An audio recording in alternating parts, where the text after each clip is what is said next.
Welcome to Gran Turismo 7 1.42 update. Today we're going to be going over everything that comes with the update, including new cars, the updates to some of the things that didn't really work, and more importantly, the BOP changes to the GT3 cars, which I am very excited for. Unfortunately for some, might not be the outcome that you wanted.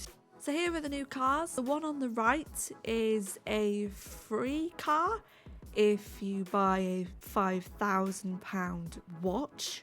I don't suggest you do that, wait till February. And we have another Genesis concept. Very beautiful, futuristic car. However, for me personally, I don't know when I'm going to get the chance to use it. And $1 million is a pricey sum. And of course, the Jimny, or as I affectionately call it, the Jimmy. What a beautiful beast of a car. If you are taking part in Nations, this is the car you'll be using this Saturday in the snow. How amazing. I mean, this is the meme car. They're going to see some fun liveries, which I do not doubt you will all surprise me with happiness with these liveries. For some lobbies maybe, that would be quite exciting, but in general, I'm not overly ecstatic about these cars, but hey, it's something new.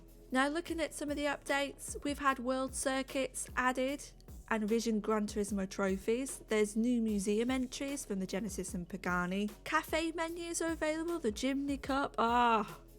Do not miss that one. We've had new car designers added, which you can see there. And then in the G2 Auto area, engine swaps. If you're into that, there are new cars you to engine swap once you've reached collector level 50. There are new scapes and there's some improvements and adjustments, including an adjusted to the stability of rival cars in wet conditions. I'm guessing this is the AI. Maybe they're not as good as you. I don't know. I've never really raced the AI in wet conditions. And the split screen issue where you would have an advantage over the other driver where they'd end up with all the assists on, that's now been fixed. And more importantly, the Aston Martin teal colour's been updated.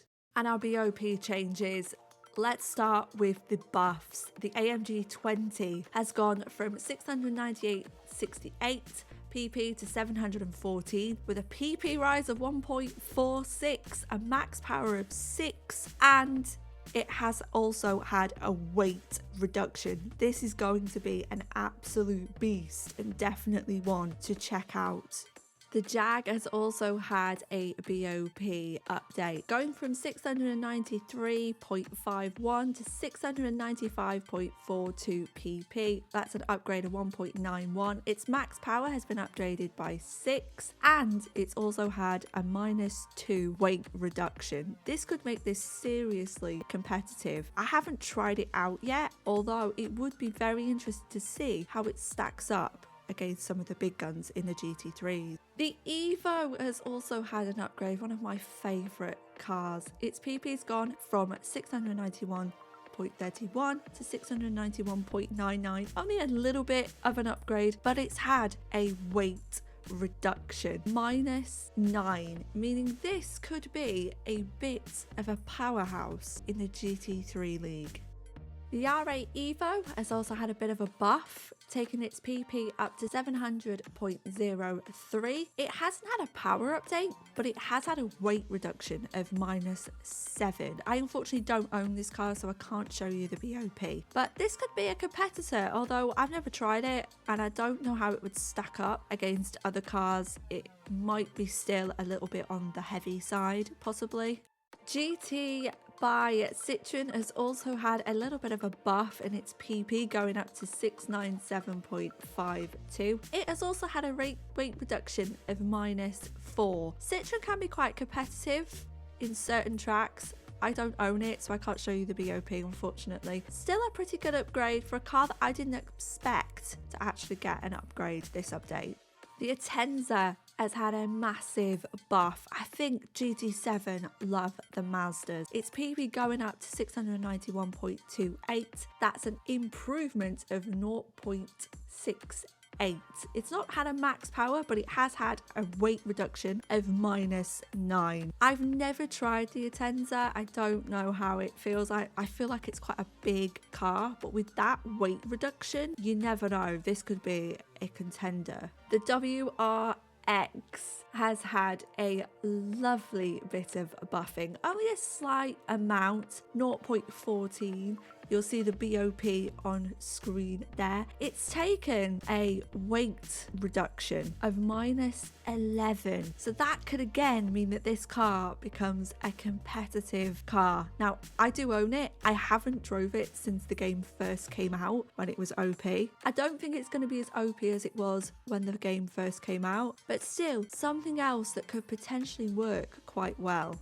And last but not least, the Suzuki VGT. This has had quite a bump up, if I'm being honest. Its PP has gone up to 685.27, which is an improvement of 0.83, and it's had a massive -11 kilogram weight reduction to a car that's already pretty lightweight. Although I kind of feel like this might be a bit of a handful. I haven't tried it, so I can't really tell you, and unfortunately I don't have the BOP because I don't own the vehicle. Now the nerfs, and this is going to be emotional. The M6 has taken a nerf, and that's both the endurance and the sprint. Its PP is going down to 794 for the endurance and 795 for the sprint, and it's added 7 kilograms to the weight, pretty much meaning that this car isn't going to be the car for a lot of tracks. On screen you can see the BOP applied to mid-speed track. I didn't really drive the M6, however I know a lot of people really enjoy driving this car. I think this has pretty much been nerfed. The Ford GTLM race car has taken a huge nerf, PP going down to 693.93, which is -2.73. It's had -7 to its max power, 0.7 minus on its max torque. It has minused its weight by -5, but that power loss, I don't know if that's going to even it out. Tracks like Daytona, where this car does pretty well, it might not be the car to use now, which is good because then we'll try different things at tracks like Daytona. It is quite a shame to see this take such a nerf. And it's happened. The OP Genesis has been nerfed down to 700.81 PP. That's a reduction of -1.29. It's had its max power reduced to -6, its torque -0.7. It has had a little weight reduction, but BOP, it has taken a dip. This is definitely not going to be the OP car that we are used to seeing, and if I'm being honest, wasn't really a fan of the Genesis. It was alright, but it wasn't my flavour of choice. So it's good to see that they've seen that there is an issue, that car is just massively OP for a lot of tracks. A sad moment. The GTR Nismo has been nerfed. It's disgusting. It's gone down by -1.18 on its PP. Terrible. It's had 6 kilograms added on weight, and its BHP on BOP mid-speed has been completely nerfed. This was probably one of the best cars to drive in GT3, and it was most certainly the OP car. Probably not as much as the Genesis. It was always the go-to car pretty much for a majority of tracks. This is going to change things hugely. I'm really interested to see what could possibly replace this. I don't know what Peugeot did to GT7, but their VGT and the RCZ have both taken a nerf. The VGT has had its PP reduced to 694.95. It's had its max power reduced to -5, although it has had a weight reduction of -5. Unfortunately, I don't own this car, so I can't give you the BOP stats. But I don't know anyone that really used this car other than at Daytona. It was the better handling car potentially over the Ford GT. I don't think it's going to cause too much of an upset. And the RCZ, once a incredible OP car, has been nerfed again. Only a slight nerf. It's had some weight added to it, 5 kilograms added. Its PP has been reduced 701.72. It's not that big a deal. I mean, some people use it, however, I don't think it's going to be the best car to use, and it hasn't been The BRZ, which for me sounds like one of the best cars on GT7, it absolutely growls. It is beautiful. It's unfortunately been nerfed. It's had its PB reduced to 716. That means it's minus 2.24, and its max power has been reduced by minus 9, meaning its torque is minus 1.3. But it has had a little bit of a weight reduction. And last but not least, they have nerfed the GR Supra once again. And this is the one I'm very happy about because I don't like it.